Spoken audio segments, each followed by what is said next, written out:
মানবতার হাত বাড়ায় মোহাম্মদ হাসু কবির।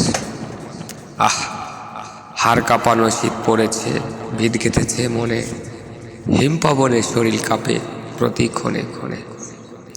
বেশ দালান কোঠায় বসত যাদের, সুখে আত্মহারা, গরম পোশাক লেম কোমরে শরীর ঢাকে তারা।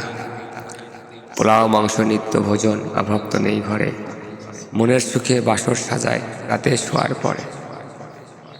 আর পথে যারা উদম গায়ে শুয়ে বসে থাকে, কষ্টগুলো আপন মনে রোজই পাশে রাখে। চলার পথে দেখে সবাই, কেউ এসে না দাঁড়ায়, ছিটকে যেন দূরে পড়ে যদি দুহাত বাড়ায়। দুঃখ কষ্ট গায়ে লেপে জীবন সচল রাখে, কেউ বোঝে না তাদের দরদ, মন গলানো ডাকে। তাই আসুন সবে পাশে দাঁড়াই, মনের দুয়ার খুলে, মানবতার হাতটা বাড়াই, যাই না যেন ভুলে।